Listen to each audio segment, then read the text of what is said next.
अभी 8th question बोल रहा है हमें कि find the point on the curve y equal to x minus 2 whole square. ठीक है, ये कर्व है, इसके ऊपर हमें वो पॉइंट बताने हैं एट विच जिन पर टेंजेंट, जो टेंजेंट है वो पैरेलल हो।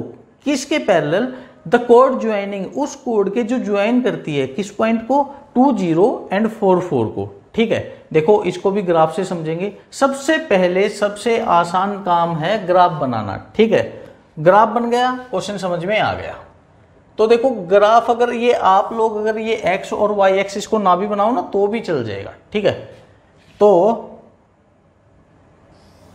जैसे ये है, ठीक है, और भाई हम बोलते हैं ये ग्राफ क्या है कि y is equal to x minus 2 whole square, इसका ग्राफ है। अब ये देखो इसने कुछ ये बात बोली है कि ये टेंजेंट जो है ना 2 0 और 4 4 को जो ज्वाइन करती है ना उस कोड के पैरेलल है। तो पहले तो ये देखो 2 0 हमने ये मान लिया, ये पॉइंट है 2 0 अपना। ठीक है, और 4 4 जैसे मान लिया यहाँ पे है 4 4, मान लो यार, मानने में क्या जाता है। ठीक है, और इन दोनों को जो ज्वाइन करेगी ये वाली जो कोड है इसके पैरेलल कोई टेंजेंट जाएगा तो उसके पैरेलल ये टेंजेंट गया। ठीक है, तो ये जो टेंजेंट है हो सकता है वो इसका स्लोप पूछ लेता, लेकिन इस क्वेश्चन में इसने ये पूछा कि ये पॉइंट क्या है, ये पॉइंट बताओ जिसके ऊपर ये जो टेंजेंट है ये पैरेलल गया इस कोड के। ठीक है, अब एक बात आप लोगों ने पहले ही पढ़ी होगी, दोबारा भी बता दूं कि अगर दो लाइन पैरेलल हैं, ठीक है, तो उनका स्लोप इक्वल होता है। कैसे भाई? ये लाइन गई पैरेलल, ये लाइन गई एक सीधी, ठीक है, और एक ये लाइन गई इसके पैरेलल। भाई स्लोप होता क्या है? स्लोप ऑफ टेंजेंट क्या होता है? इस लाइन ने एक्स एक्सिस के राइट साइड में कितना एंगल बनाया उसके आगे 10 लगा दो। ठीक है, और अगर ये दोनों लाइन पैरेलल हैं तो सीधी सी बात है ये एंगल और ये एंगल कोरस्पॉन्डिंग एंगल होंगे, और कोरस्पॉन्डिंग एंगल तो इक्वल होते हैं। अगर ये एंगल इक्वल हैं तो इनका tan भी इक्वल होगा, मतलब ये थीटा इक्वल है तो ये tan थीटा भी तो दोनों का इक्वल होगा, और tan थीटा अगर दोनों का इक्वल है मतलब स्लोप भी दोनों के इक्वल होंगे। तो इसका मतलब ये है अगर दो लाइन पैरेलल हैं तो उनके स्लोप हमेशा इक्वल होते हैं। ठीक है, तो इसका मतलब इतना तो समझ में आ गया हमें कि ये जो कर्व है ये वाली और वो जो टेंजेंट लाइन है, ठीक है, इन दोनों का स्लोप क्या होगा? सेम होगा। क्लियर इतना? ठीक है, अब दूसरी बात भाई, स्लोप कैसे देखते हैं? इस कर्व का स्लोप कैसे निकालेंगे? हमने ये भी 11th क्लास में पढ़ लिया था कि अगर कोई लाइन, ठीक है, अगर कोई लाइन दो पॉइंट से पास हो रही हो, ये लाइन है अपनी, ठीक है, इस पॉइंट से पास हो रही है ये x1 y1 और दूसरा ये है x2 y2, ठीक है, इन दोनों से ये लाइन पास हो रही है। तो इस लाइन का स्लोप भी देखा था हमने, इक्वेशन भी देखी थी। देखो सारी चीजें देख लेते हैं। स्लोप क्या होता है? y2 में से y1 घटा दो, y2 minus y1 upon x2 minus x1, इसी को हम स्लोप बोलते हैं। बल्कि ये स्लोप होता है, बोलना क्या है इसमें? ठीक है, ये अपना स्लोप है। क्लियर भी? एक लाइन जो दो पॉइंट से पास हो रही है उसका स्लोप ये होता है। और अगर स्लोप दे रखा है और एक पासिंग पॉइंट दे रखा है तो लाइन की इक्वेशन क्या होती है? देखो जैसे मान के चलो ये पासिंग पॉइंट दे दिया, ठीक है, x1 y1, वो दे ही नहीं रखा तो y माइनस y1, इसकी इक्वेशन निकाल रहे हैं हम। लाइन की इक्वेशन क्या होती है? y माइनस y1 upon x minus x1 is equal to slope. ये क्या होती है? इस लाइन की इक्वेशन होती है भाई। ठीक है, और अगर दो पासिंग पॉइंट दे दिए और स्लोप नहीं दे रखा, फिर इक्वेशन निकालनी हो तो सीधी सी बात है यार, ये दो पासिंग पॉइंट दे दिए, हम लिख लेंगे y माइनस y1 upon x minus x1। हमें पता है इक्वल टू स्लोप होता है। इक्वेशन क्या होती है? यही तो होता है ना, स्लोप। और दो पासिंग पॉइंट में स्लोप क्या होता है? ये वाली चीज है। तो हम ऐसे लिख सकते हैं y2 minus y1 upon x2 minus x1। ठीक है, हालांकि इस क्वेश्चन में जो क्वेश्चन हमसे अभी पूछा गया है उसमें इक्वेशन की जरूरत नहीं है, लेकिन बता दी, साथ साथ चल रहा था तो बता दिया। ठीक है, फिलहाल हमें स्लोप की जरूरत है, मतलब इस चीज की जरूरत है हमें, y2 minus y1 upon x2 minus x1 की जरूरत है हमें। तो हम यहाँ पे इस कोड का स्लोप निकाल लें है भी, हम निकालते हैं कि स्लोप ऑफ कोड। तो y2 माइनस y1 भी, y2 क्या हम 4 ले लें, माइनस y1 क्या होगा? देखो अगर हम इसको x1 y1 ले रहे हैं या x2 y2 ले रहे हैं हम इसको, है ना, इस वो कोई फर्क नहीं पड़ता भाई, इसको भी ले सकते हो x2 y2, कोई फर्क नहीं पड़ना उसमें, ठीक है। इसको x2 y2 ले रहे हैं तो इसको x1 y1 ले लिया, तो भाई y2 4 minus y1 0 upon x2 4 minus x1 क्या है 2, ठीक है। तो स्लोप क्या है भाई 4 माइनस 0 4 बटा 4 माइनस 2 2, तो 4 बटा 2 2। तो इस कोड का स्लोप कितना आ गया अपने पास 2 आ गया। अगर कोड का स्लोप 2 आया तो इस टेंजेंट का स्लोप भी क्या होना चाहिए 2 होना चाहिए। इतनी बात पक्की होगी, ठीक है। अब ये देखो इस टेंजेंट का स्लोप तो हम dy बाई dx से भी निकाल सकते हैं, निकालो भाई। तो dy बाई dx क्या होगा अपना भाई, स्क्वायर है तो पावर 2 आगे और यहाँ पे x माइनस 2 की पावर 1 बच जाएगी, ठीक है। उसके बाद हमें x माइनस 2 का भी करना है जो कि 1 हो जाएगा। अब देखो स्लोप ये भी है और स्लोप ये भी है और दोनों एक ही चीज के स्लोप हैं, इसका मतलब दोनों इक्वल होने चाहिए। अगर दोनों इक्वल होंगे तो 2 इंटू एक्स माइनस 2 को उस स्लोप के इक्वल रख देंगे और वो स्लोप क्या है 2 भाई, ठीक है। 2 उधर जाएगा खत्म वो 2, तो x माइनस 2 उधर 1 बचेगा, 0 मत बचा देना, कई बच्चे गड़बड़ कर देते हैं कि 2 से 2 कट गया 0 हो गया ना, ठीक है 1 बचेगा। तो x इज इक्वल टू भाई 1 और ये 2 उधर गया तो 3, x 3 आ गया। x की वैल्यू इसमें रख दो, y आ जाएगा अपने पास, y is equal to 3 minus 2 1 और 1 का स्क्वायर 1।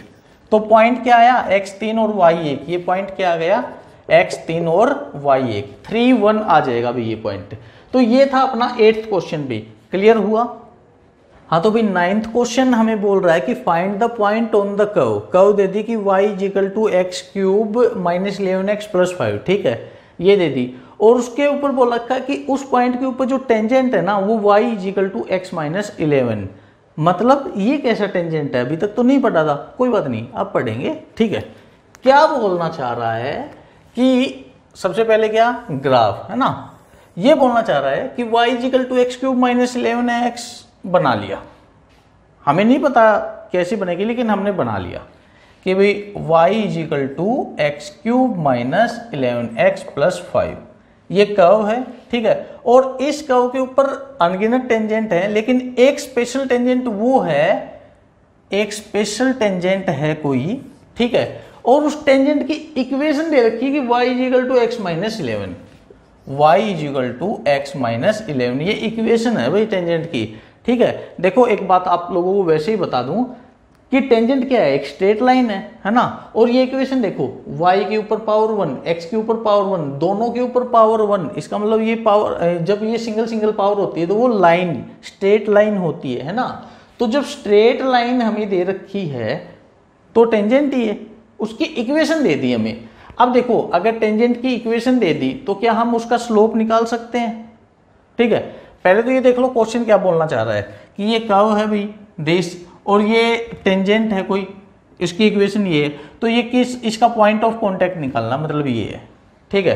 तो पहले तो ये देखो कि हम क्या कर सकते हैं, इसके लिए हम इन दोनों का स्लोप निकाल सकते हैं भाई। पहले तो हम इस इस कर्व का स्लोप निकालते हैं, स्लोप तो अनगिनत होंगे लेकिन हम मान लेते हैं इस पॉइंट पे जो स्लोप निकलेगा तो dy बाई dx निकालें इसका, तो इसका dy बाई dx निकालते हैं भाई, ठीक है। क्या होगा 3 आगे आ जाएगा एक्स स्क्वायर है ना, तो 3x स्क्वायर माइनस 11x का 11 हो जाएगा, ये हो गया अभी, ठीक है। इस पॉइंट के ऊपर ये स्लोप निकला है इसका, और अब ये जो टेंजेंट जो है ना इसका स्लोप और निकालते हैं, ठीक है। या तो इसको y is equal to mx plus c से निकाल लो या dy बाई dx से निकाल लो, आपकी मर्जी कैसे निकाल सकते हो।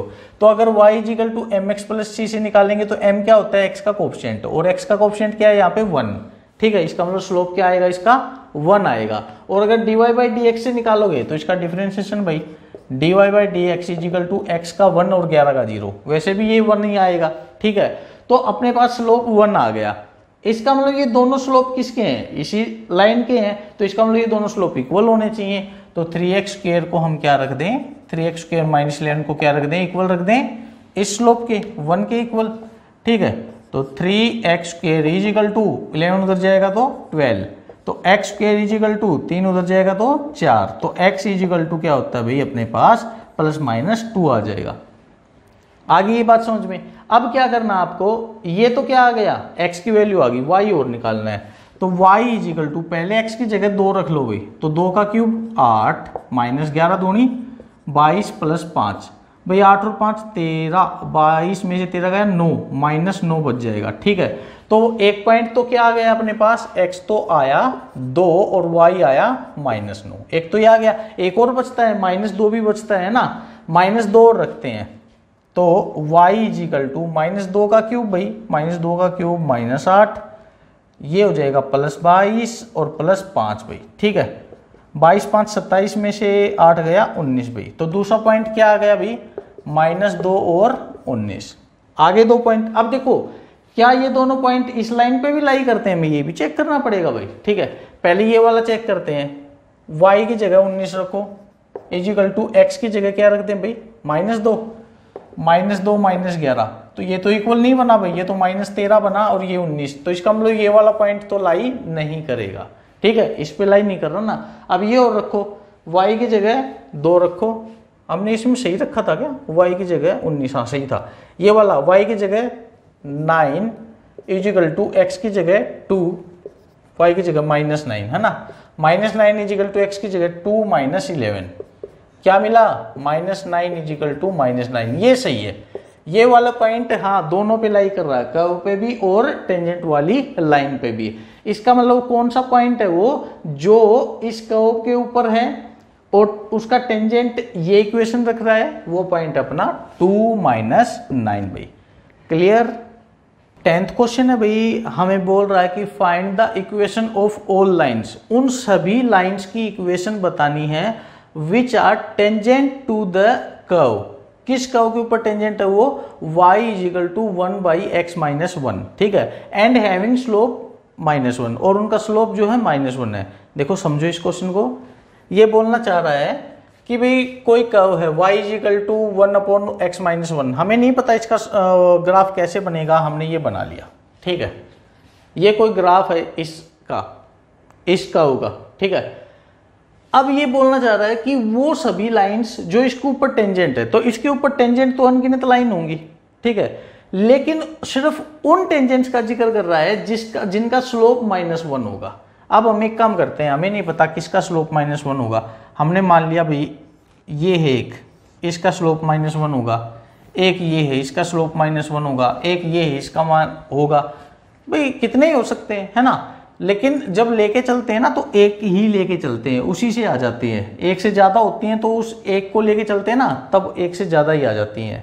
एक से ज़्यादा नहीं होती तो वो एक में एक से भी नहीं आती। ठीक है, मतलब एक से कम होती हैं तो एक से कम का मतलब एक भी नहीं होती। ऐसा भी क्वेश्चन होता है जो इससे अगला क्वेश्चन 11th, उसमें एक भी लाइन नहीं है जो टेंजेंट होगी। ठीक है, तो ये देखो हम कैसे निकालेंगे कि कोई लाइन इसके ऊपर अपना ये स्लोप रख रही है। क्या, सबसे पहले तो इसका dy/dx निकालना है, क्योंकि वही तो है असली जड़, वही तो है स्लोप। तो y इजिकल टू इसका dy/dx हम निकालते हैं, तो dy/dx इजिकल टू, अच्छा 1/x का क्या होता है भाई, 1/x, मैं इसको x क्यों बोल रहा हूँ, क्योंकि एक लीनियर इक्वेशन है। 1/ कुछ b का क्या होता है, -1/ वो कुछ b का स्क्वायर हो गया, -1/ कुछ b का स्क्वायर, फिर उस कुछ b का मतलब जिसका स्क्वायर हुआ है उसका भी डिफरेंशिएशन, तो x - 1 का 1 हो गया, इतना हो गया। अब ये देखो उस लाइन का स्लोप क्या आया, ये आया, और उस लाइन का स्लोप अकॉर्डिंग टू क्वेश्चन क्या है, -1। इसका मतलब ये स्लोप -1 के इक्वल होना चाहिए। तो ये जो -1 अपॉन ये जो है ये -1 के इक्वल होना चाहिए। ये कहां से आया, हमने dy/dx निकाला। ये -1 कहां से आया, ये जो क्वेश्चन ने स्लोप दे रखा था। ठीक है, तो इस -1 से ये खत्म, इसको उधर लेके जाएंगे तो 1 इजिकल टू x - 1 का होल स्क्वायर।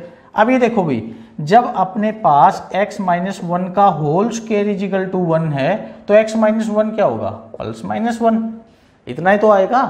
अब x - 1 जो +-1 है तो हम इसको अलग अलग लिख लें, x - 1 एक बार +1, x - 1 एक बार -1, तो x इजिकल टू 2 और x इजिकल टू 0।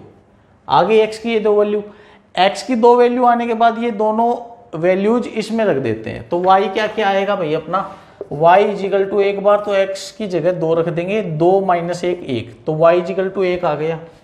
ठीक है, अच्छा फिर x की जगह 0 रखेंगे तो y is equal to 1/0 minus 1 minus 1, तो y -1 आ गया।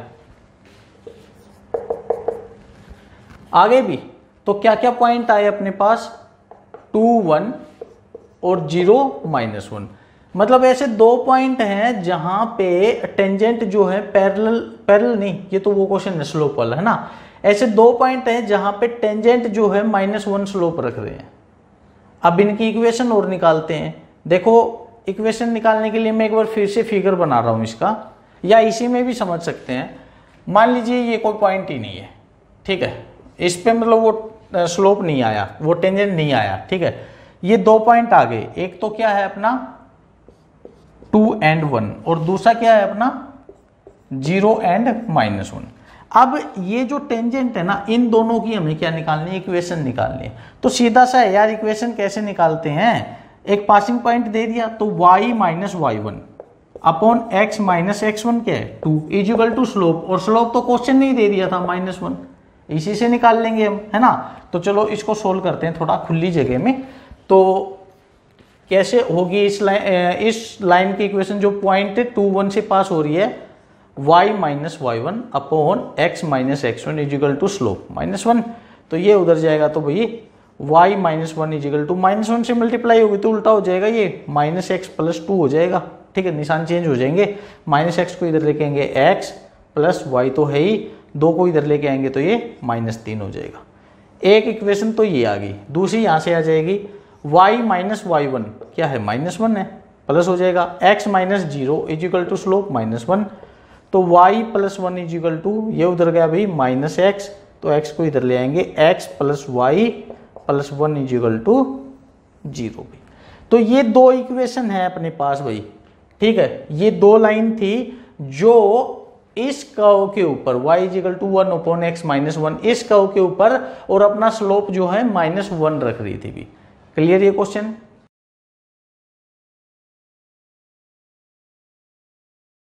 तो 13th क्वेश्चन हमें बोल रहा है भाई कि find the point on the curve, और कर्व क्या है x² upon 9 + y² upon 16 is equal to 1, मतलब इलिप्स है ना। फिर ये बोल रहा है कि इस कर्व पे है ना, हमें वो पॉइंट बताना है जहां पे tangent is parallel to x axis. ये पहली कंडीशन है, मतलब ये पहला क्वेश्चन है, इसी क्वेश्चन में दो पार्ट हैं। और सेकंड पार्ट बोल रहा है कि टेंजेंट अगर y एक्सिस के पैरेलल हो तो फिर क्या पॉइंट होंगे, हमें ये बताना है। तो सबसे पहले तो ये देख लो कि अपने पास जो कर्व है वो इलिप्स है ना, क्या भाई x² अपॉन भाई x² अपॉन 3 का स्क्वायर प्लस y² अपॉन 4 का स्क्वायर इज इक्वल टू 1, है ना। इसका अगर सिंपल सा हम ग्राफ बनाएं, देखो x के नीचे क्या 3, तो 1 2 3 और इधर भी 3, y के नीचे 4 है तो 1 2 3 4 1 2 3 4, और ये मोटा मोटा सा थोड़ा आइडिया लेके हमने ये बना लिया कि ये कुछ ऐसा इलिप्स बनेगा भाई, ठीक है। ये कुछ ऐसा इलिप्स बनेगा, प्रॉपर अच्छी ड्राइंग से तो नहीं आया लेकिन जितना है वो ठीक है। अब ये देखो इसने बोला कि हमें वो पॉइंट बताना है जहाँ पे जो टेंजेंट है पैरेलल जाएगा x एक्सिस के।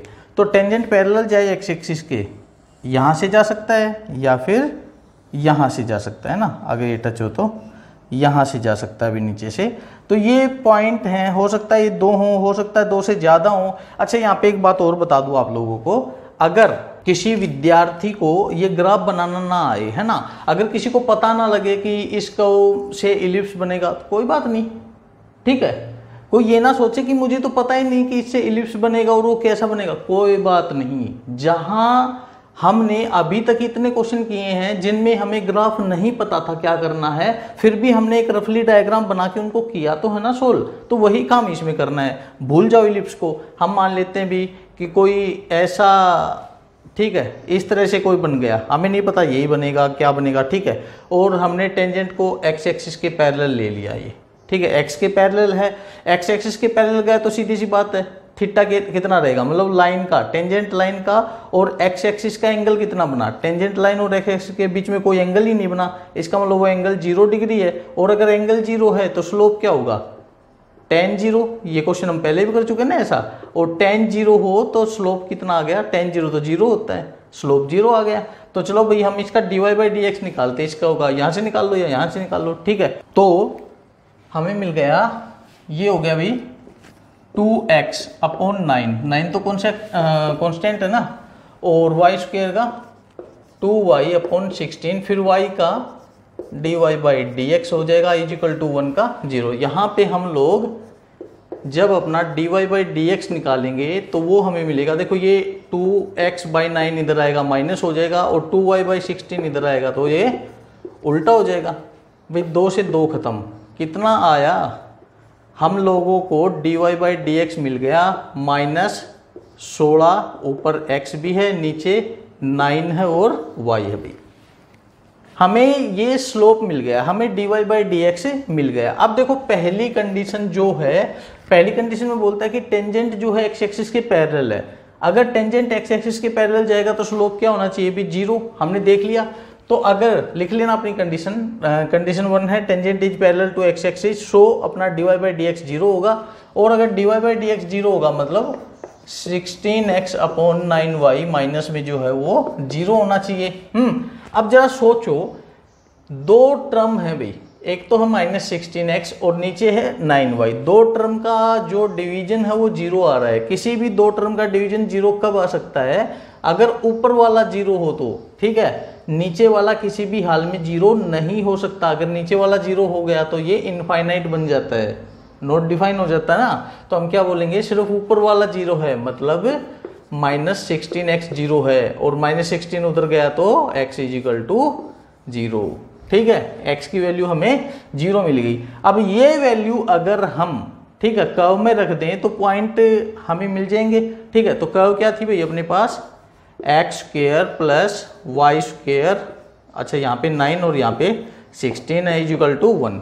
x की जगह क्या रखना अभी 0, x की जगह 0 रखो, 0 का स्क्वायर 0, 0/9 0, तो ये तो टोटली 0 हो गया। इतना क्या बचा, y² बटा 16 बराबर 1, 16 को उधर ले चलो भाई, तो y² बराबर 16 हो गया, y बराबर ±4 आ गया, ठीक है।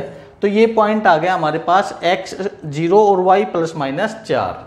तो जब अपना टेंजेंट x एक्सिस के पैरेलल था तो वो किस पॉइंट पे था भाई, x 0 और y 4, या फिर नहीं एंड, और इसके साथ एक और पॉइंट पे था -4 पे। यही आया ना अपना आंसर कि x 0 और y 4 और x 0 y -4, ठीक है।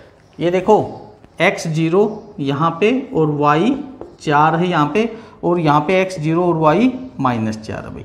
तो ये फर्स्ट पार्ट था अपना, ये क्लियर हुआ भाई। अब सेकंड पार्ट देखेंगे हम।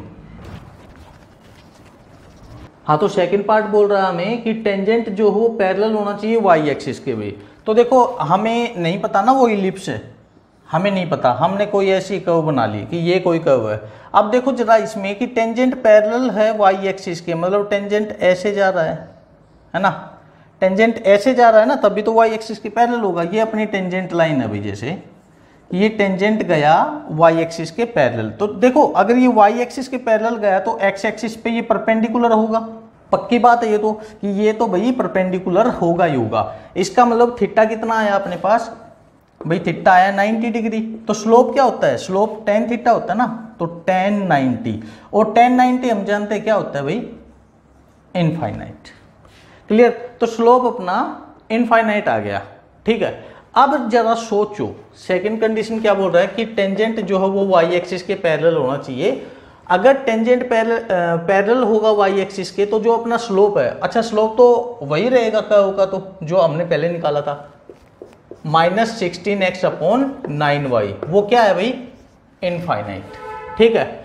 अब जरा ये बताओ कि कोई भी टर्म इनफाइनाइट कब जाती है, जब उसमें नीचे वाली टर्म 0 हो तो ही वो इन्फिनिटी होती है, पता ना इस बात का। तो हम क्या करेंगे, नीचे वाले को 0 रख लेंगे भाई, 9y = 0, तो y = 0।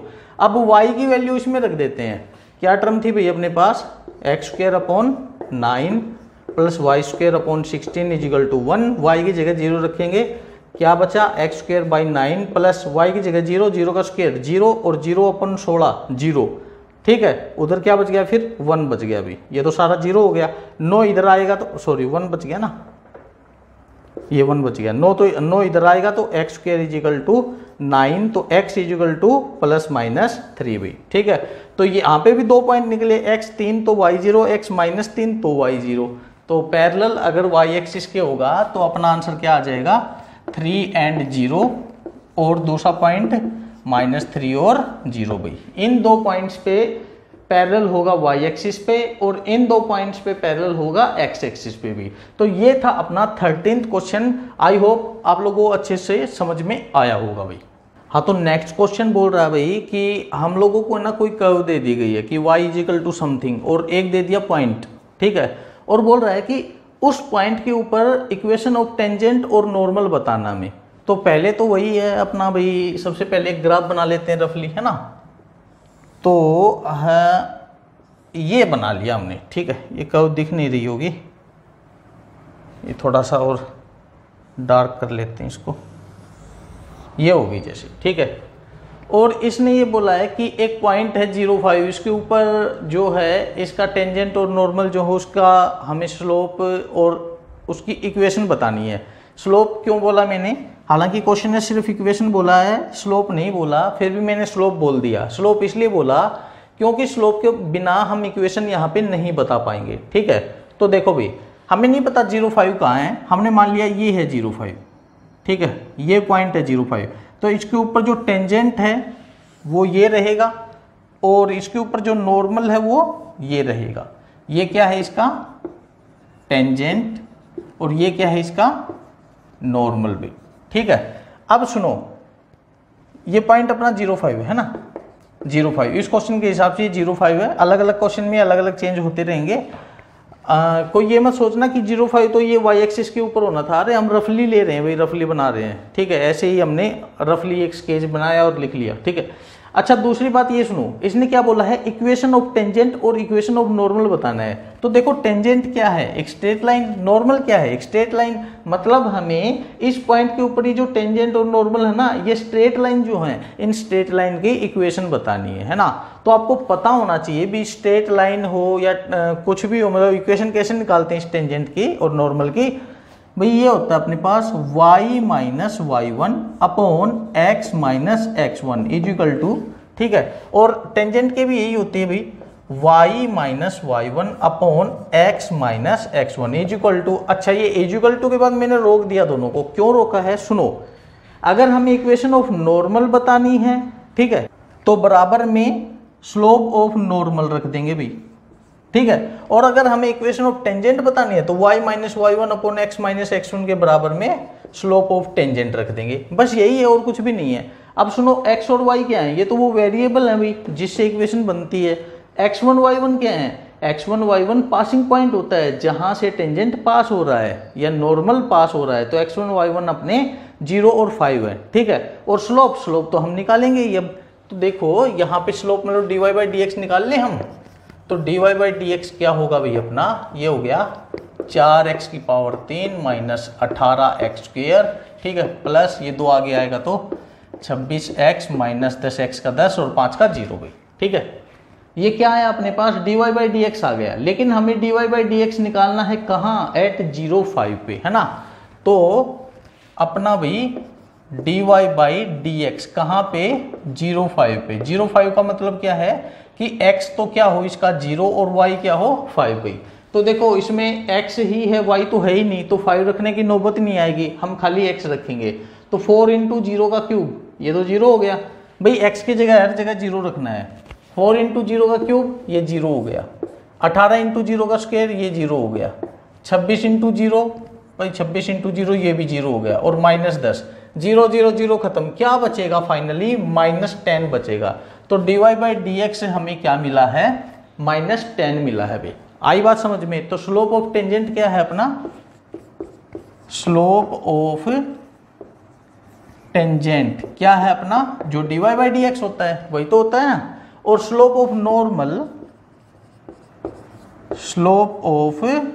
नॉर्मल क्या होता है, -1 अपॉन और स्लोप ऑफ टेंजेंट होता है। और स्लोप ऑफ टेंजेंट क्या है अपना, -10, और माइनस से माइनस खत्म, 1/10 बचेगा भाई। तो स्लोप ऑफ टेंजेंट और नॉर्मल दोनों आ गए। ठीक है, अब हम इक्वेशन निकालते हैं इनकी भाई।